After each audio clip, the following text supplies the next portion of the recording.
Good evening. उम्मीद करता हूँ आप सभी बढ़िया होंगे, पढ़ाई वढ़ाई ठीक ठाक चल रही होगी।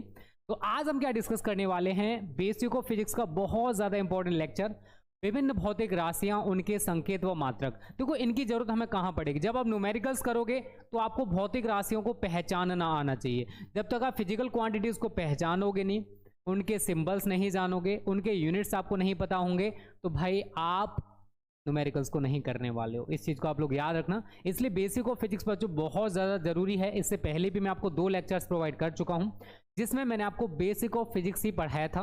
यूनिट कन्वर्जन मैंने आपको सिखाया था कि कैसे लंबाई, द्रव्यमान, समय के छोटे और बड़े मात्रक होते हैं, उनको कैसे चेंज किया जाएगा। उम्मीद करता हूं वो सेशन आप सभी ने देख लिए होंगे और अच्छे से उनको समझ भी लिया होगा।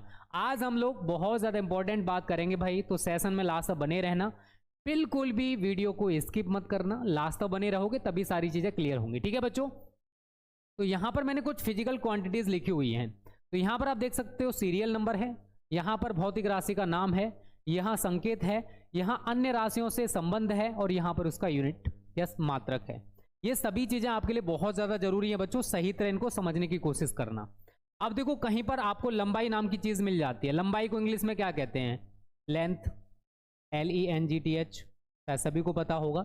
और इसका जो संकेत या सिंबल क्या होता है? L होता है, सभी को पता होगा। अब लंबाई का भाई आप सभी को पता है, ये एक मूल राशि है, तो इसका किसी अन्य राशि से रिलेशन तो नहीं होने वाला। इसका खुद का एक यूनिट होता है, इसको हम मीटर कहते हैं या फिर सेंटीमीटर। यहाँ पर डैश लगा दो और यहाँ पर लिख दो मीटर।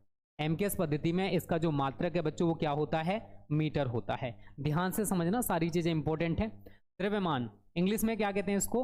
मास। मास मीन्स क्या होता है? द्रव्यमान। अब द्रव्यमान का संकेत या सिंबल किससे स्टार्ट हो रहा है? M से, तो इसका सिंबल भी यहाँ पर M हो जाएगा। ये भी एक मूल राशि का मूल मात्रक है, तो यहाँ पर भी कोई रिलेशन नहीं होगा। और द्रव्यमान का मात्रक सभी बच्चों को पता है क्या होगा बच्चों? किलोग्राम। द्रव्यमान का मात्रक बच्चों क्या होता है? किलोग्राम। आई थिंक आप लोगों में से कुछ को पता होगा, जिनको नहीं पता समझ लो, क्योंकि ये एक मूल मात्रक। ठीक है। समय इंग्लिश में बच्चों क्या कहते हैं इसको? टाइम। क्या बोलते हैं? टाइम। और समय किससे रिप्रेजेंट करते हैं? टाइम मतलब टी, तो इसको टी से रिप्रेजेंट किया जाता है। तो ये भी हमारा एक मूल मात्रक है, यहाँ पर डैश लगा दो। और इसका जो मात्रक होता है बच्चों वो क्या होता है? सेकेंड। ठीक है। MKS पद्धति में इसका जो यूनिट है बच्चों वो क्या होता है? सेकेंड होता है। आई थिंक आप में से ज़्यादातर बच्चों को पता होगा, जिनको नहीं पता उनको मैंने यहाँ पर बता दिया। सही तरह समझना, बहुत ज़्यादा इंपॉर्टेंट बात है, और इसको कॉपी पर नोट करते जाओ, क्योंकि जब आप न्यूमेरिकल्स करोगे तो आपको बहुत ज़्यादा हेल्प मिलेगी। और मैंने आपसे क्या बोला है, एक कॉपी भाई मोटी ताजी सी बना लो फिजिक्स पार्ट 1 के लिए, न्यूमेरिकल्स के लिए एक अलग बनाना। फिजिक्स पार्ट 1 में उसमें क्या लिखोगे? सबसे पहले यही बेसिक ऑफ फिजिक्स लिखो। उसके बाद मैं चैप्टर स्टार्ट करने वाला हूँ कल या परसों में, तो वहाँ पर आपको उसको लिखना उसके बाद। ओके चलिए, चौड़ाई का मात्रक बताओ क्या होगा? इंग्लिश में इसको विड्थ बोला जाता है, अगर आपको पता है तो। और इसका जो सिंबल होता है बच्चों वो B होता है। अब चौड़ाई, आप कहते हैं ना लंबाई गुणा चौड़ाई, तो चौड़ाई का भी किसी अन्य राशि से कोई रिलेशन नहीं होगा, तो यहाँ पर आप डैश लगा दो। और इसका जो यूनिट है आप लोग कमेंट कर दिए हो, मीटर होता है, शायद पता होगा सभी को, नहीं पता है तो मैंने बता दिया। Is that clear? यहाँ तक क्लियर सबको? उम्मीद करता हूँ यहाँ तक क्लियर हो गया होगा। ठीक है, ये छोटी छोटी बातें हैं, बट कहते हैं ना जब हमें छत पर चढ़ना है तो सीढ़ियों को स्टेप बाय स्टेप चढ़ना पड़ेगा। ऐसा नहीं कि आप डायरेक्ट छत पर चले जाओगे। तो फिजिक्स में अगर महारत हासिल करनी है तो ये बेसिक ऑफ फिजिक्स बहुत ज़्यादा हेल्प करेगा, याद रखना है इस चीज़ को। ठीक है, तो जब भी कोई बड़ा मुकाम हमको हासिल करना होता है तो वो छोटी छोटी लक्ष्य टारगेट्स बनाकर ही अचीव किया जाता है बड़ा टारगेट। जब तक आप छोटे छोटे टारगेट्स नहीं बनाओगे तब तक बड़ा टारगेट आपको अचीव नहीं होने वाला है। इज दैट क्लियर बच्चों? सभी के लिए गुड इवनिंग बच्चों, कैसे हो? बढ़िया हो सभी? चलिए उम्मीद करता हूँ सभी बढ़िया होंगे। ठीक है, तो ये मैंने 4 फिजिकल क्वांटिटीज, उनके सिंबल्स, अन्य राशियों से रिलेशन, यहाँ पर अभी आपने डैश देखा है क्योंकि ये मूल मात्रक हैं। ठीक है, फंडामेंटल अगर आपने पढ़ा हो, मूल आई डोंट नो आपने पढ़ा है नहीं पढ़ा, मान के चलो पढ़ा होगा। और ये इनके यूनिट्स हैं। चलिए आगे बढ़ते हैं बच्चों। ऊंचाई, हाइट, HEIGHT। भाई मुझे हाइट से बहुत डर लगता है। मैं अगर 2-3 मंजिल ऊपर चढ़ गया ना, फिर वहाँ से ऊपर से नीचे देखूँ तो ऐसा लगता है मैं गिरने वाला हूँ, मैं पीछे हट जाता हूँ। मुझे ऊंचाई से बड़ा डर लगता है, होता है भाई किसी के साथ।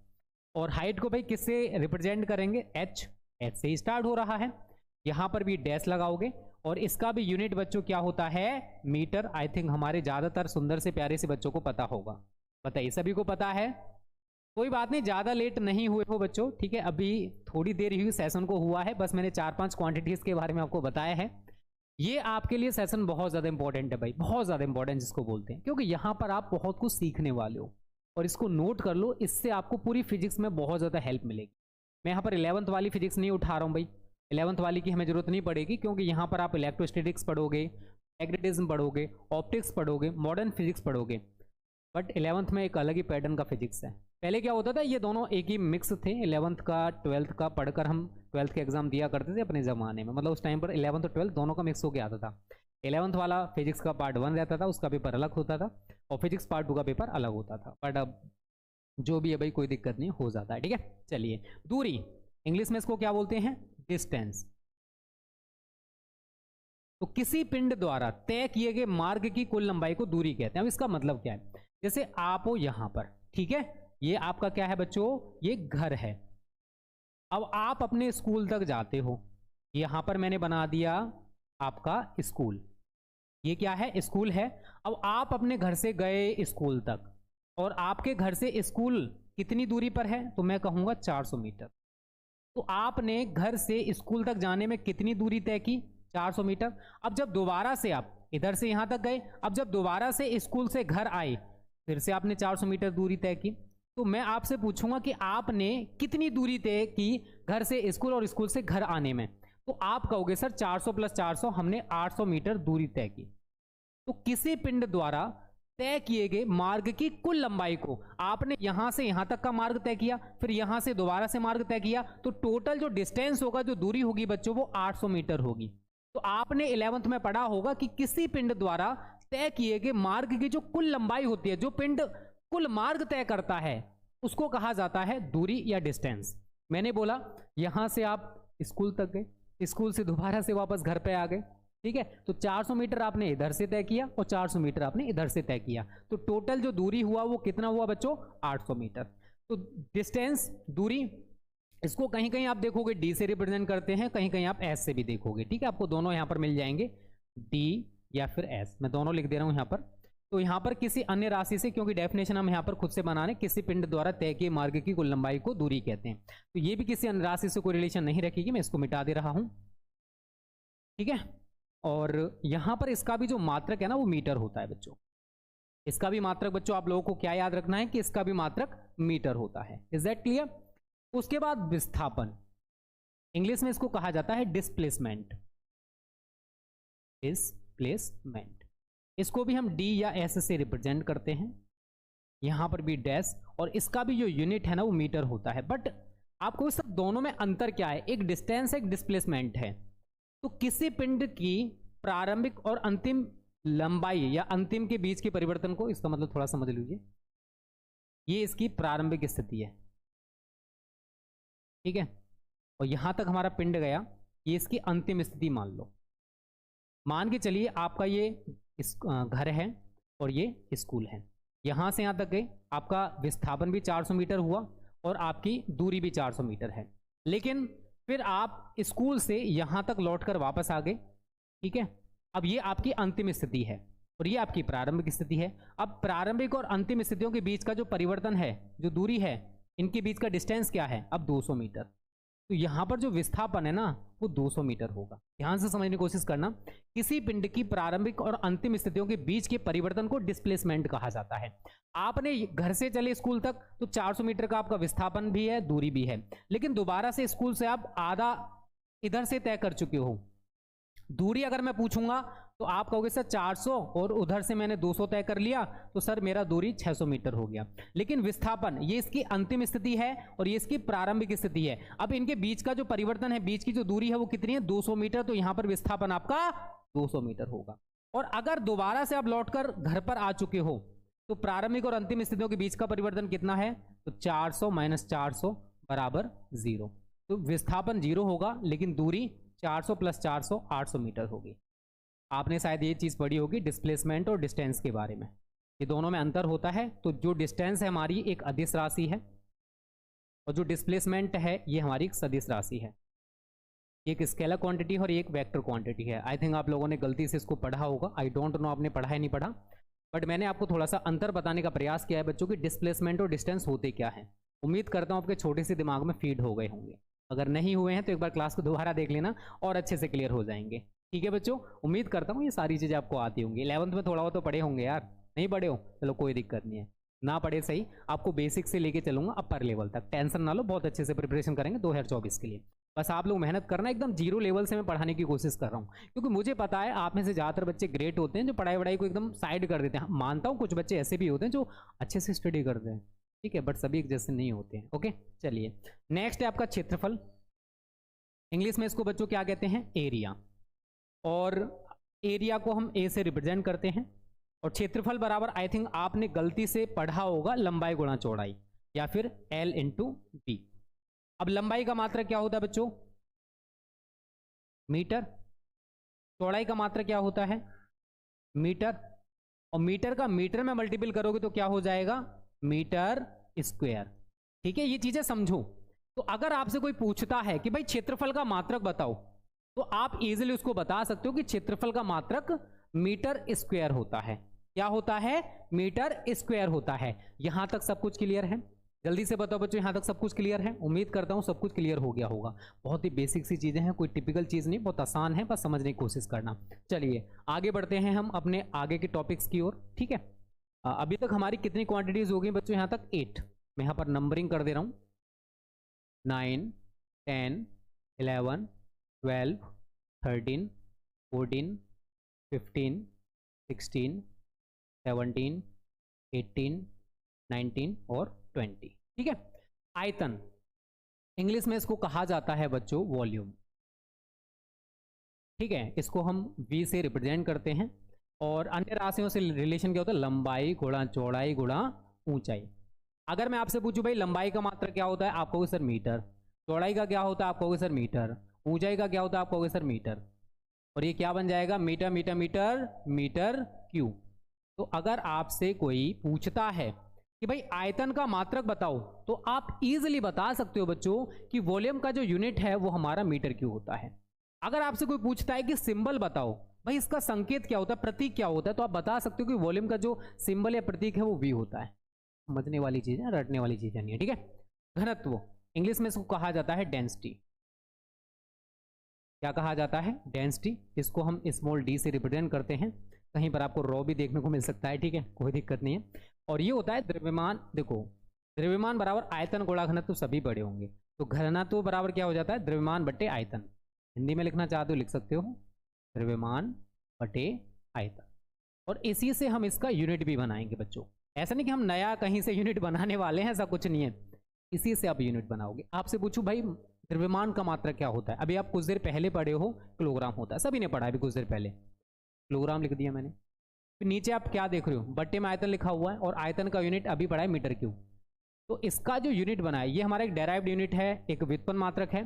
तो इसका जो यूनिट बना किलोग्राम प्रति मीटर क्यूब, हमने जो अभी तक पढ़ा है ना उसी से बना है। ऐसा नहीं कि हमने कुछ नया इन्वेंट किया है भाई, ऐसा कुछ भी नहीं है।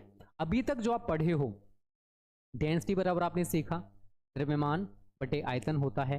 द्रव्यमान का मात्रक हम आपको कुछ देर पहले बताए हैं, किलोग्राम होता है। और आयतन का मात्रक भी हमको आपको कुछ देर पहले बताए हैं, मीटर क्यूब। यहाँ तक आपके छोटे से दिमाग में आ रहा है ना, सब कुछ क्लियर है ना। चलिए, कोई दिक्कत है तो बता देना बच्चा, ठीक है। चाल, चाल को कहते हैं स्पीड, सॉरी एक मिनट,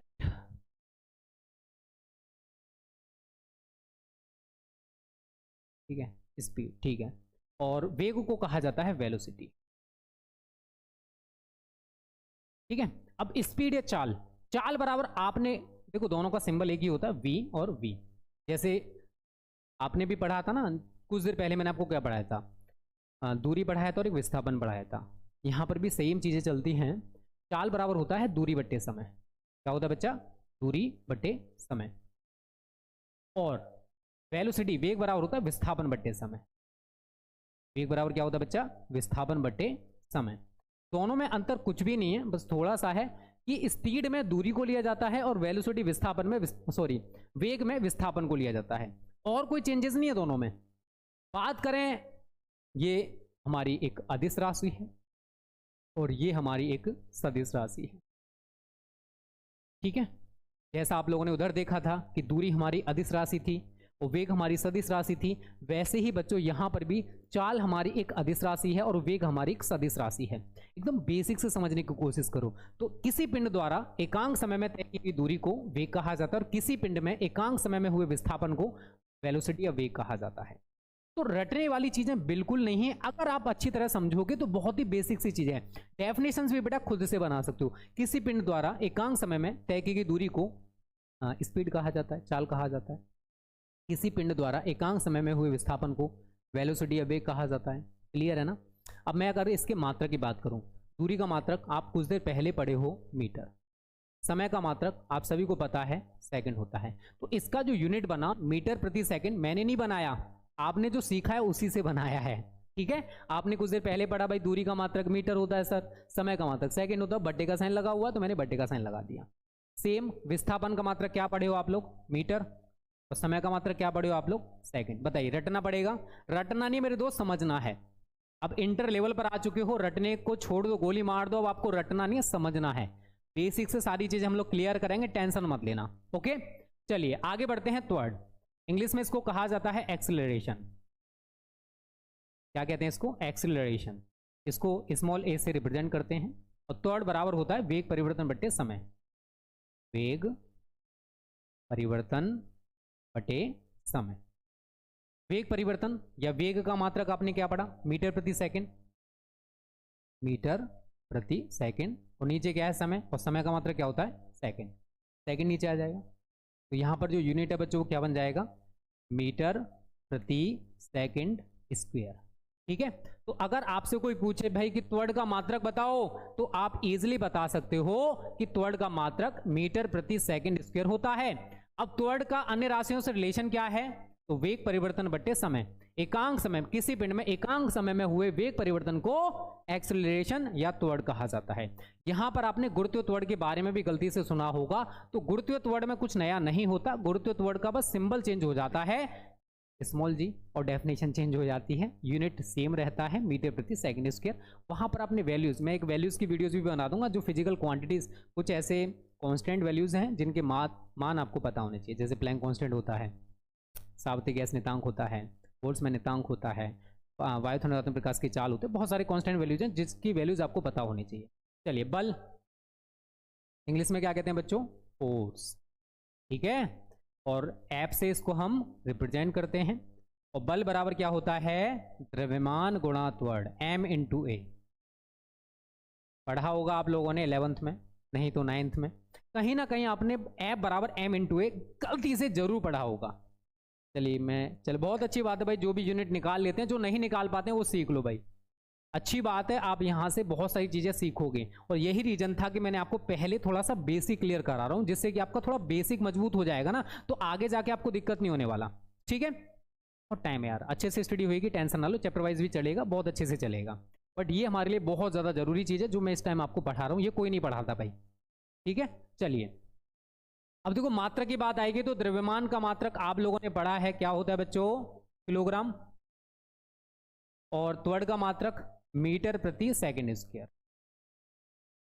ठीक है, किलोग्राम मीटर प्रति सेकंड स्क्वायर, या फिर इसका जो यूनिट है आप लोग अपने दिमाग में फीड कर लो, न्यूटन होता है।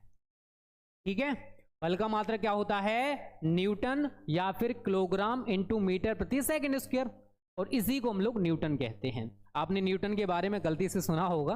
ठीक है, न्यूटन जी ने बहुत सारे न्यूटन के गति विषयक नियम दिए हैं, अगर आपने पढ़ा है तो। गति के समीकरण आप लोगों ने पढ़े होंगे।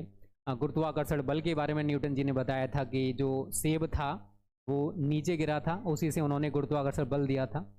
अगर आप लोगों ने पढ़ा है कि दो द्रव्य कणों के बीच लगने वाला गुरुत्वाकर्षण बल उन कणों के द्रव्यमानों के गुणनफल के अनुक्रमानुपाती और उनके बीच की दूरी के वर्ग के व्युत्क्रमानुपाती होता है। ये होता है गुरुत्वाकर्षण का नियम, जो वैज्ञानिक न्यूटन ने दिया था। अगर आपको पता है तो बहुत अच्छी बात है, नहीं पता है तो कोई दिक्कत नहीं भाई, मुझे पता है आप लोग तैयारी थोड़ी सी कम किए हो, कोई दिक्कत नहीं, चलेगा। ठीक है, चलिए यहाँ तक सब कुछ क्लियर? 8th में पढ़े हो, चलिए कोई दिक्कत नहीं भाई, अभी 12th में पढ़ लो, ये 12th वाली चीज़ें चलिए। वैसे 8th में यार इतना तो नहीं होना चाहिए, साइंस में इतना कहाँ होता है भाई, चलिए होगा, आपने पढ़ा है तो। कार्य इंग्लिश में इसको कहते हैं वर्क, इसको कैपिटल W से हम रिप्रेजेंट करते हैं। और कार्य बराबर आपने पढ़ा होगा बल गुणा विस्थापन, अगर नहीं पढ़ा है तो कोई दिक्कत नहीं है, बल गुणा विस्थापन। ठीक है, बल का मात्रक क्या है? न्यूटन। विस्थापन का मात्रक क्या है? विस्थापन का मात्रक क्या है बच्चों? विस्थापन का मात्रक आप लोग देख लीजिए, मीटर है। ठीक है, विस्थापन का मात्रक क्या होता है? मीटर। तो न्यूटन इंटू मीटर, या फिर बच्चों हम इसको लिखते हैं जूल। ठीक है, न्यूटन इंटू मीटर, या फिर इसको क्या लिखा जाता है बच्चों? जूल। तो आपसे अगर कोई पूछे भी कार्य का मात्रक बताओ, तो आप उसको बोलोगे न्यूटन इंटू मीटर, या फिर उसको जूल बोलोगे। ठीक है, कार्य के मात्रक हमारे दोनों होते हैं, न्यूटन इंटू मीटर भी होता है और जूल भी होता है।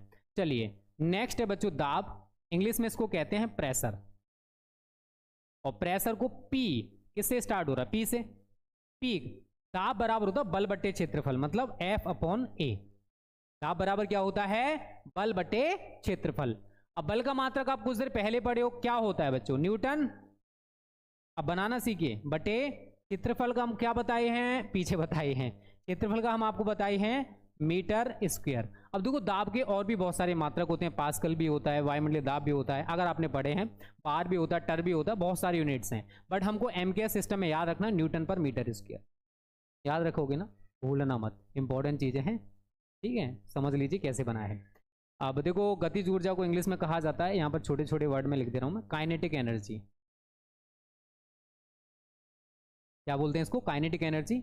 के से बच्चों इसको रिप्रेजेंट किया जाता है, और के बराबर आपने गलती से फॉर्मूला पढ़ा होगा 1/2 mv स्क्वायर। अब जितनी भी ऊर्जाएं हों, इस चीज को याद कर लो, सभी नोट कर लो, जितनी भी ऊर्जाएं हों, चाहे वो गतिज ऊर्जा हो, स्थितिज ऊर्जा हो, वैद्युत ऊर्जा हो, किसी भी टाइप की ऊर्जा हो, उसका मात्रक जूल होता है। अपने छोटे से दिमाग में फीड कर लो, क्या होता है? जूल। भूलना नहीं है, याद रखना है। अब हाफ mv स्क्वायर है, 1/2 का तो कोई यूनिट होगा नहीं। कार्य का मात्रक क्या होता है? सॉरी, द्रव्यमान का मात्रक क्या होता है? किलोग्राम।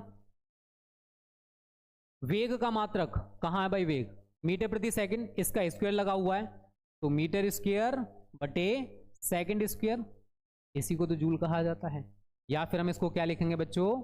जूल। ठीक है, इसी को क्या लिखेंगे बच्चों? जूल। आपको सर ये कैसे बना? देखो किलोग्राम इंटू मीटर प्रति सेकंड है या नहीं है, और यहाँ पर कार्य के साथ न्यूटन इंटू मीटर लगा हुआ है। अगर मैं न्यूटन की जगह ये वैल्यू लगा दूं, किलोग्राम इंटू मीटर प्रति सेकंड, 1 मीटर ये है, तो ये बन जाएगा नहीं? बन जाएगा। थोड़ा सा लॉजिक भी यूज कर लिया करो। चलिए आगे बढ़ते हैं बच्चों।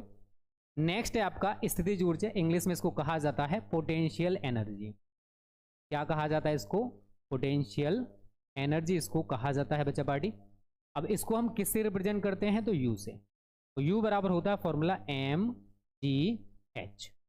क्या होता है फॉर्मूला? mgh। याद रखना है आप लोगों को, ओके, भूलना नहीं। क्या करना? याद रखना है। अब द्रव्यमान का मात्रक आपने क्या पढ़ा है भाई? गलती से पढ़ा होगा, गलती से किलोग्राम। अभी हम कुछ देर पहले आपको बताए हैं।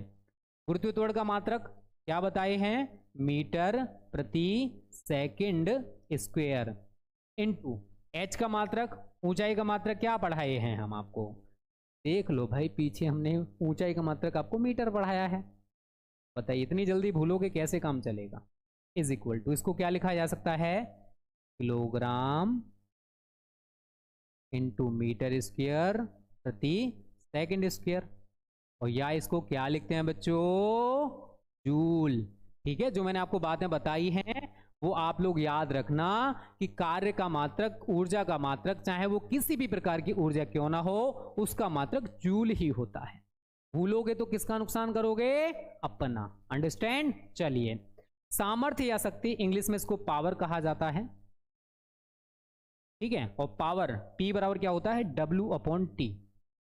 क्या होता है? सॉरी यहां से इसको मिटाओ भाई, P से इसको रिप्रेजेंट करते हैं, और P बराबर होता है बच्चों W/T। ठीक है, W क्या है? कार्य, और T क्या है? समय। अब कार्य का मात्रक आपको पता है जूल होता है, और समय का मात्रक आपको पता है सेकंड होता है, तो हम इसको जूल प्रति सेकंड लिख सकते हैं। या फिर इसका एक और यूनिट आपको याद रखना है बच्चों, वाट। क्या याद रखना है? वाट। आपने पढ़ा होगा 10th में, आपको इलेक्ट्रिसिटी वाला पोर्शन आपके सिलेबस में है, तो वहां पर आपको गलती से ये पढ़ाया गया होगा कि P बराबर W/T होता है। किसी कार्यकर्ता या किसी कर्ता द्वारा किसी समयांतराल में किया गया जो कार्य है उसी को कहा जाता है सामर्थ्य शक्ति। और एक अश्व शक्ति के बारे में आपने भी जरूर पढ़ा होगा कि 1 हॉर्स पावर में 746 वाट होते हैं। अगर आपने पढ़ा है तो बहुत अच्छी बात है, अगर नहीं पढ़े हो तो भाई छोड़ो, अब नहीं पढ़ा तो नहीं पढ़ा, ठीक है। पढ़ा है तो बहुत अच्छी बात है। चलिए यहाँ तक क्लियर सबको। विद्युत धारा, इंग्लिश में इसको कहा जाता है इलेक्ट्रिक करंट। थोड़ा स्पेस कम है तो लिख लेना इलेक्ट्रिक करंट, इतना लिखना तो आप लोग जानते होंगे, इलेक्ट्रिक करंट, ठीक है। रिप्रेजेंट बच्चों इसको आई से करते हैं। अब आई बराबर आप क्या पढ़े हो, नहीं पढ़े हो, पढ़े होंगे यार, आई बराबर क्यू अपॉन टी, पढ़े हो अब नहीं पढ़े हो, नहीं पढ़े हो, चलो कोई दिक्कत नहीं। क्यू का मात्रा क्या होता है, कूलाम बटे सेकंड, या फिर हम इसी को क्या बोलते हैं बच्चों, एम्पियर, क्योंकि कूलाम को यहाँ पर हम चेंज कर सकते हैं एम्पियर इनटू सेकंड में, ठीक है। तो वहाँ सेकंड से सेकंड कट जाता है और एम्पियर आपका रह जाएगा। यहाँ तक 20 क्वांटिटीज हमारी क्लियर हो चुकी हैं। ये 20 यहाँ तक, अब तक 20 भौतिक राशियाँ, उनके संकेत, मात्रक, सॉरी अन्य राशियों से रिलेशन, और ये उनके यूनिट्स। यहाँ तक अगर कोई दिक्कत है तो मेरे को बताओ, अगर सब कुछ क्लियर है तो फिर हम आगे बढ़ते हैं। इनको जरूर तैयार कर लेना, नोट करते जाओ अपनी कॉपी पर, ठीक है। इसकी पीडीएफ भी मैं आपको प्रोवाइड कर दूंगा, टेंशन ना लो, बस मेहनत करते रहो आप लोग, ठीक है। चलो पढ़े हो, बहुत अच्छी बात है। जो बच्चे पढ़े हैं देख कर अच्छा लग रहा है कि आप लोग थोड़ी बहुत तैयारी किए हो। चलो 20 तक हो चुका है, 21, 22, 23, 24, 25, 26, 27 से आगे जाके पढ़ोगे सारी चीज़ें, ठीक है, जो यहाँ लिख रहा हूँ। 28, 29, 30, 31, आगे तक मैं नंबरिंग कर दे रहा हूँ, ठीक है। 31 के बाद आपका 32, 33, 34, 35, 36, 37, 38, 39, 40, और भी फिजिकल क्वांटिटीज आएंगे, ऐसा नहीं कि बस इतना ही आपके सिलेबस में, और भी होंगी, आगे जाके डिस्कस कर लेंगे, टेंशन लो। बस जो इंपॉर्टेंट है वो मैं आपको यहाँ पर पढ़ा रहा हूँ, समझा रहा हूँ, ठीक है। 41 मैंने यहाँ पर लिखी हुई है, वैद्युत आवेश, आई थिंक आपको पता हो, इंग्लिश में इसको इलेक्ट्रिक चार्ज कहा जाता है। इंग्लिश आप लोग लिख लेना अब, क्योंकि मेरे पास यहाँ पर स्पेस थोड़ा सा कम है, आप लोग देख ही पा रहे हो, स्पेस मेरे पास नहीं है यहाँ पर, थोड़ी क्वांटिटीज बड़ी बड़ी है ना, इसलिए इलेक्ट्रिक चार्ज लिख लेना। Q से हम इसको रिप्रेजेंट करते हैं बच्चों, और Q बराबर I इंटू टी होता है। तो इसके यूनिट, I का मात्रक हमने क्या पढ़ा, एम्पियर, और समय का मात्रक क्या होता है, सेकंड, और एम्पियर इंटू सेकंड को बच्चों क्या कहा जाता है जानते हो, कूलाम। तो आप लोगों को याद रखना है कि वैद्युत आवेश का मात्रक क्या होता है, कूलाम। इंग्लिश में इसको क्या कहा जाता है वो मैंने आपको बता दिया, इलेक्ट्रिक चार्ज। क्लियर, क्लियर है ना। चलिए उसके बाद 22 पर है वैद्युत क्षेत्र की तीव्रता। इंग्लिश में सभी लिख लेना, intensity of electric field. English भी जरूरी है, इतना तो जानते होंगे, अंग्रेजी नहीं जानते हो तो भाई बता देना, क्या बोलते हैं इसको, इंटेंसिटी ऑफ इलेक्ट्रिक फील्ड। और इसको हम कैपिटल ई से बच्चों रिप्रेजेंट करते हैं। कैपिटल ई बराबर होता है एफ अपॉन क्यू नॉट, या एक और यूनिट वी, सॉरी एक अन्य राशि, आगे जाके इसकी समझ में आएगी आपको। अभी अगर यहाँ पर थोड़ा दिक्कत हो जाए, क्योंकि यहाँ पर दो इसके फॉर्मूलाज है, ये भी होता है ये भी होता है। इससे यूनिट बनाओगे, बल का मात्रक क्या होता है, न्यूटन, और आवेश का मात्रक क्या होता है, कूलाम। तो आप लोगों को याद रखना है कि वैद्युत क्षेत्र की तीव्रता का मात्रक क्या होता है, न्यूटन प्रति कूलाम। या का चिन्ह लगाओगे, अभी वैद्युत विभव आगे आने वाला है। वैद्युत विभव का मात्रक बच्चों यहाँ पर वोल्ट होता है, और डी क्या है यहाँ पर, दूरी, और दूरी का मात्रक आप लोग जानते हो मीटर होता है। तो आपसे कोई पूछता है कि भाई वैद्युत क्षेत्र की तीव्रता, ठीक है, वैद्युत क्षेत्र की तीव्रता के यूनिट्स बताओ, आप लोग इजीली बता सकते हो कि वैद्युत क्षेत्र की तीव्रता के यूनिट्स न्यूटन पर कूलाम या वोल्ट पर मीटर होते हैं।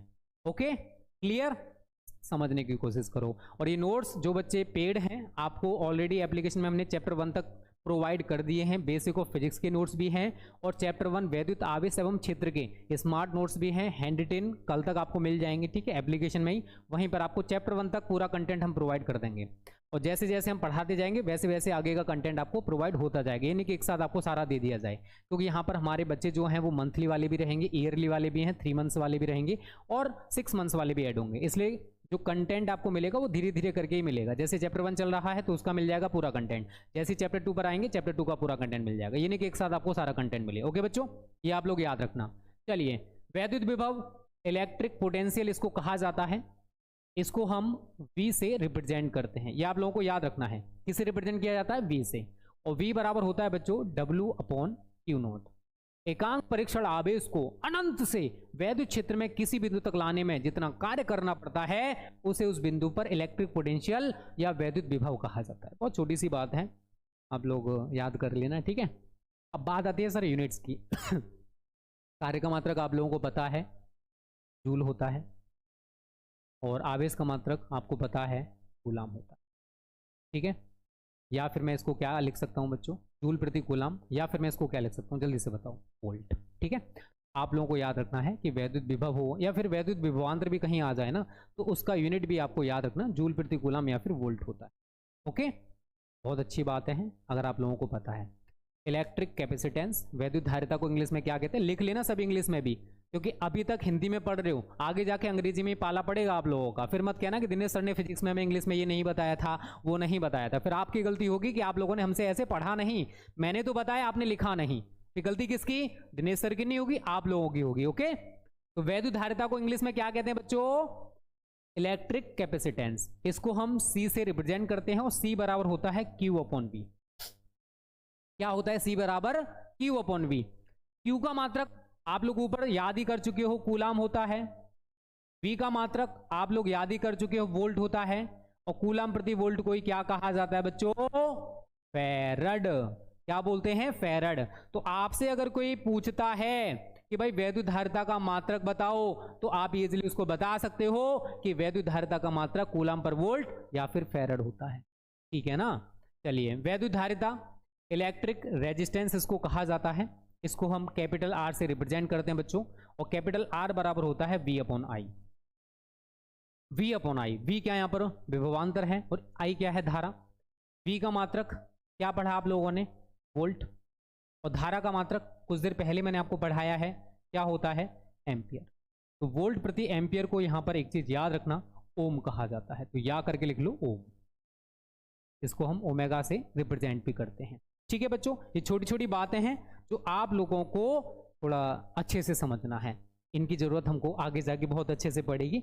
ओके बच्चा पार्टी, क्लियर है तक सबको, कोई दिक्कत तो नहीं है ना। इनको आप 2 बार 3 बार 4 बार प्रैक्टिस करते रहना, क्योंकि बेसिक ऑफ फिजिक्स आपका मजबूत हो गया तो न्यूमेरिकल्स में आपको दिक्कत नहीं आने दूंगा, उसकी टेंशन ना लो, बस मेहनत आप लोगों को करनी पड़ेगी।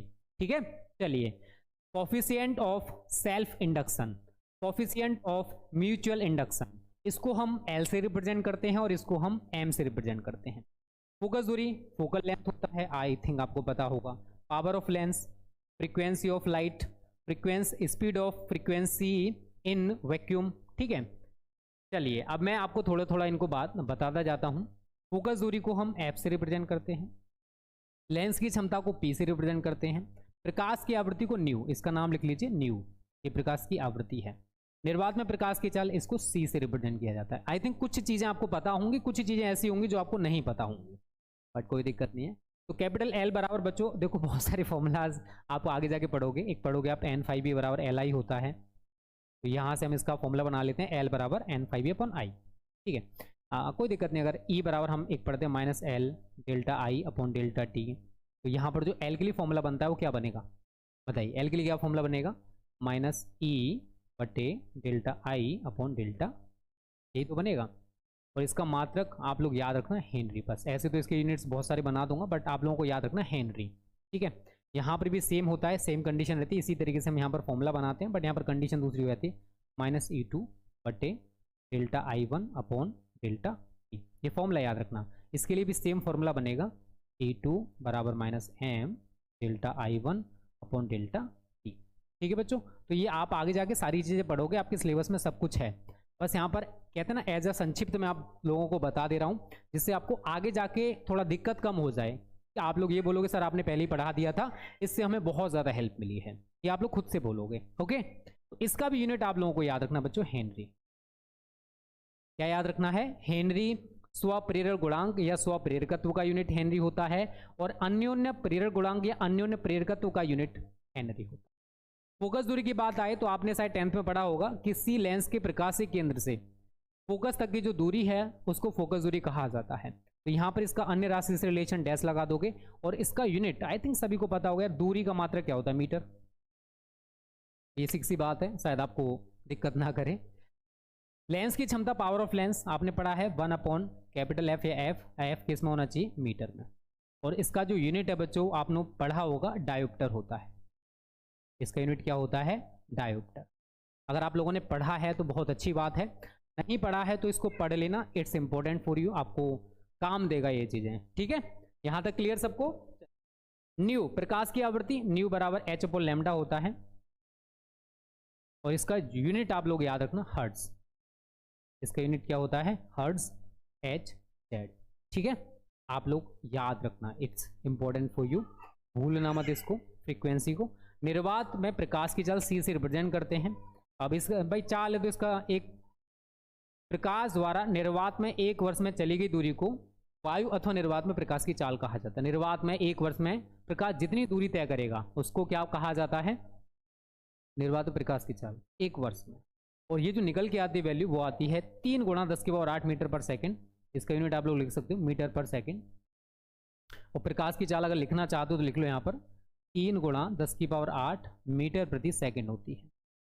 ठीक है, इट्स इंपॉर्टेंट बच्चों। तो ये कुछ क्वांटिटीज मैंने आपको यहाँ पर समझा दी, इनको आप अच्छे से समझ गए होंगे।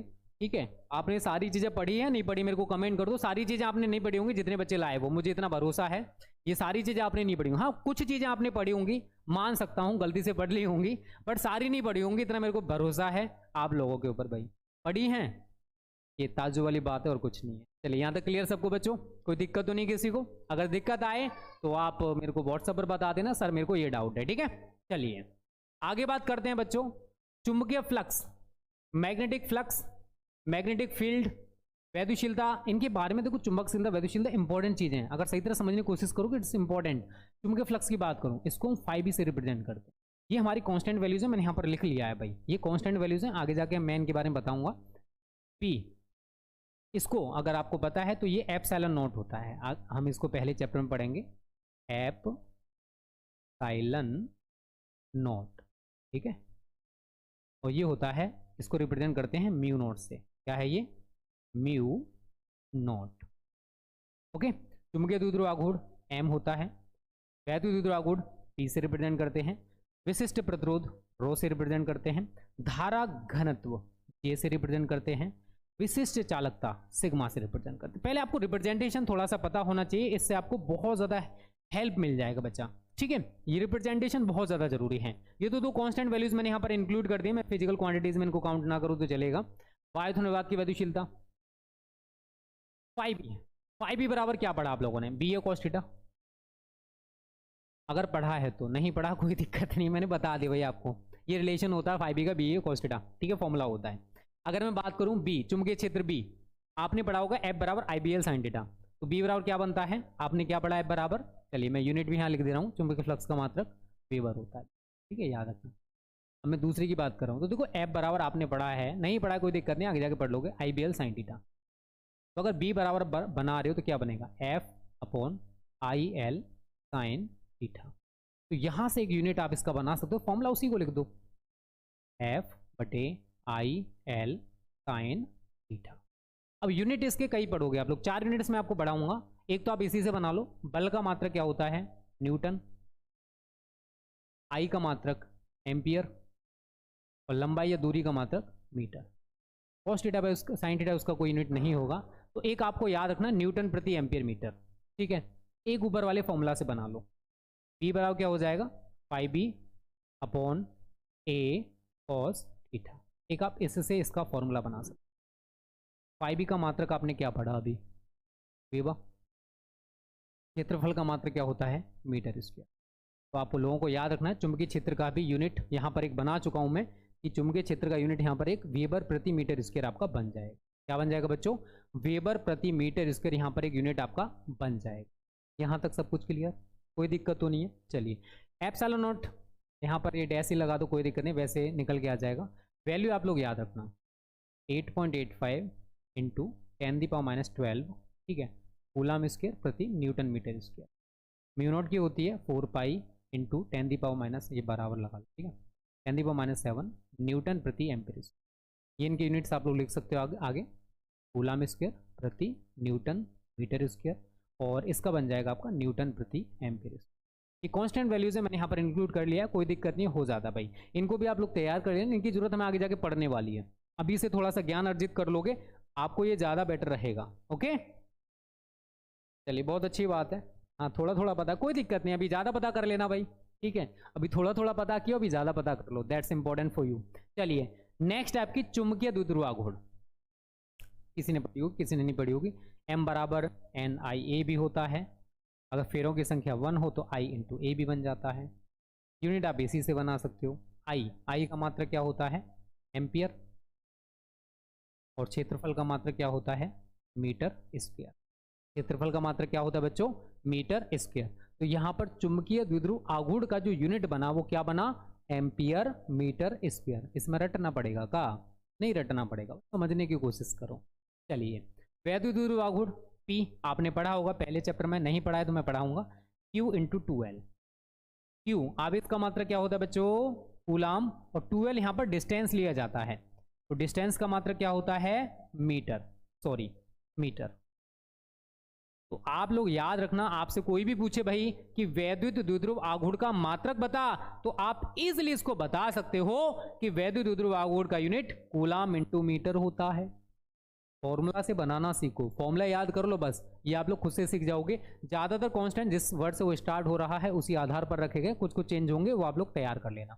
चलिए, रो बराबर आपने आई थिंक पढ़ा हो, रो बराबर R into A upon L होता है।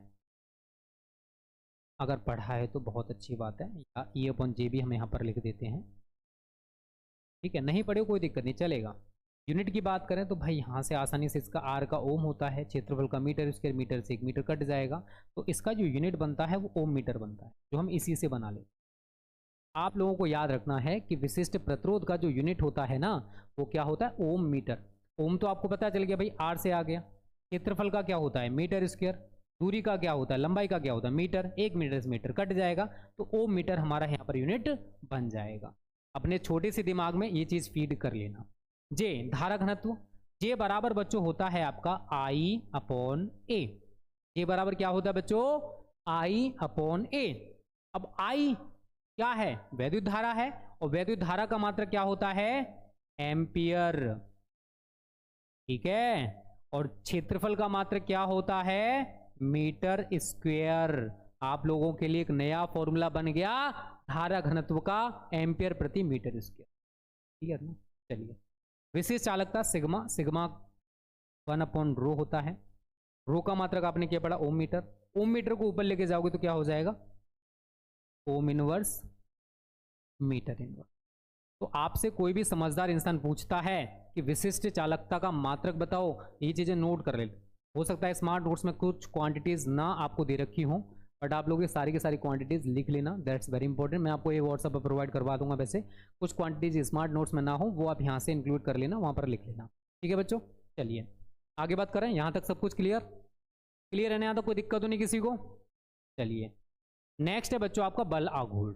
इसको हम टाउ इसे रिप्रेजेंट करते हैं, 2 लिख लेना। F इंटू R, बल का मात्रक क्या होता है? न्यूटन, और यहाँ पर जो R है ये लंबा दूरी होती है, इसका यूनिट आपका मीटर है।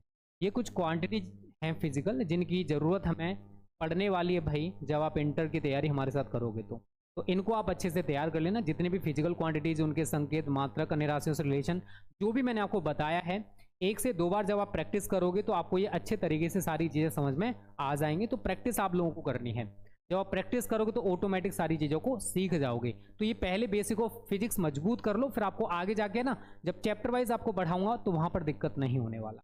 तो प्रॉमिस करो कि ये सारी चीज़ें आप आज ही तैयार करोगे, जिससे कि आपको नेक्स्ट लेक्चर में बहुत ज़्यादा इंपॉर्टेंट लेके आने वाला हूँ। डायमेंशन विमा, मैं थोड़ा सा विमा निकालना बताऊँगा, क्योंकि हमें आगे जाके उनकी ज़रूरत पड़ती है। तो नेक्स्ट लेक्चर विमा का आएगा, उसके बाद हम चैप्टर वाइज स्टार्ट कर देंगे, ठीक है बच्चों। तो ये सेशन अच्छा लगा है ना? अच्छा लगा है? चलिए बाय बाय, टेक केयर।